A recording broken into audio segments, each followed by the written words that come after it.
Anak-anak, ini kali pertama kita bertemu di pembelajaran di tahun pelajaran 2020-2021. Pada tahun-tahun kemarin kita belum pernah bertemu, jadi marilah pertemuan pertama ini kita awali dengan perkenalan. Anak-anak kelas 9D dan kelas 9 ini sudah bisa membayangkan yang kita pelajari teks laporan percobaan. Berarti nanti kita akan mempelajari apa itu teks laporan percobaan. Yang pertama, untuk bisa memahami teks laporan percobaan, kita harus tahu yang dimaksud laporan percobaan itu yang bagaimana. Karena jenis teks itu banyak sekali. Ya. Kemudian yang nanti akan kita pelajari kedua adalah ciri-ciri teks laporan percobaan. Mengapa ciri-cirinya juga harus kita pelajari? Supaya anak-anak bisa membedakan antara teks laporan percobaan dengan jenis teks yang lain. Kemudian yang ketiga yang kita pelajari di pertemuan ini adalah tujuan teks laporan percobaan. Ini untuk apa kita ketahui? Supaya kita bisa menentukan kapan kita menulis teks laporan percobaan. Ya. Ini. Jadi yang kita pelajari nanti adalah pengertian teks laporan percobaan, ciri-ciri dan tujuan. Oke, baiklah. Supaya kita bisa segera mengetahui apa itu teks laporan percobaan, marilah kita pelajari yang pertama, pengertian. Oke. Pengertian sama dengan definisi. Nah, jadi kalau nanti ada pertanyaan apa yang dimaksud teks laporan, itu berarti yang dimaksud adalah pengertian dari teks laporan. Kita lihat teks laporan percobaan. Kata yang pertama adalah teks. Teks itu berarti tulisan. Ya. Kemudian yang kedua laporan. Laporan itu berarti tulisan yang berisi sesuatu yang kita sampaikan kepada orang lain setelah kita melakukan sesuatu. Ya. Jadi yang namanya laporan itu adalah sesuatu yang kita sampaikan kepada orang lain, tulisan yang kita sampaikan kepada orang lain karena kita sudah selesai melakukan sesuatu. Melakukan sesuatunya apa? Percobaan. Ya. Jadi kalau demikian apa yang dimaksud dengan teks laporan percobaan? Tulisan yang berisi apa tadi?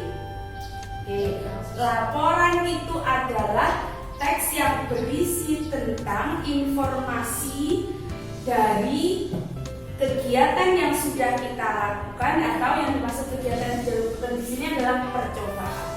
Kita rinci tulisan yang berisi informasi tentang kegiatan percobaan yang telah kita lakukan.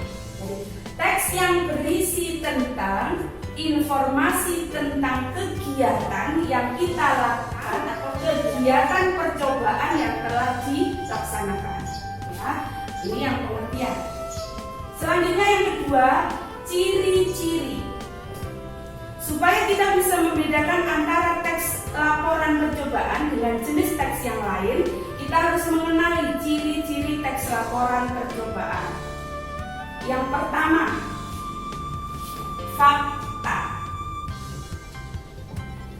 Apa yang dimaksud fakta? Fakta itu sama dengan real, sama dengan nyata. Artinya apa? Yang kita tulis di laporan pekerjaan, di laporan percobaan itu adalah betul-betul nyata, betul-betul fakta. Cirinya bagaimana? Fakta itu yang bagaimana? Yang pertama, sesuatu dikatakan fakta apabila sudah terjadi.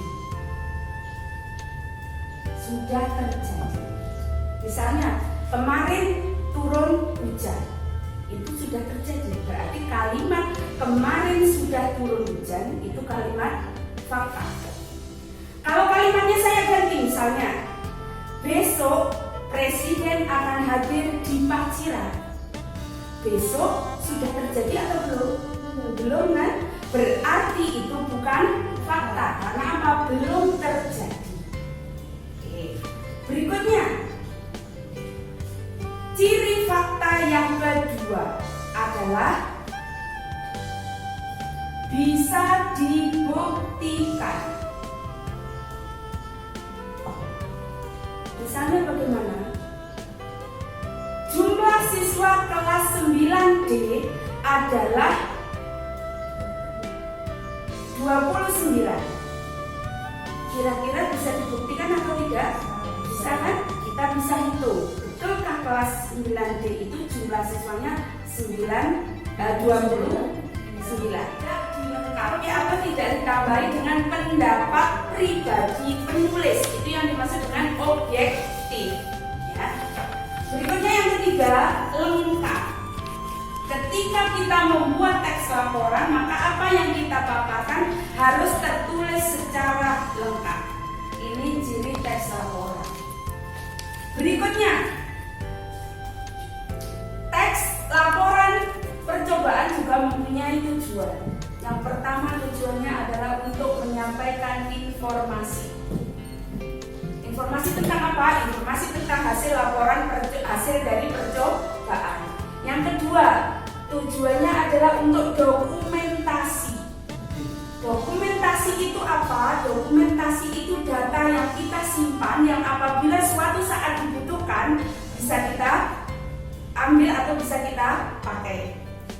Yang ketiga, bisa untuk bukti. Maksudnya apa?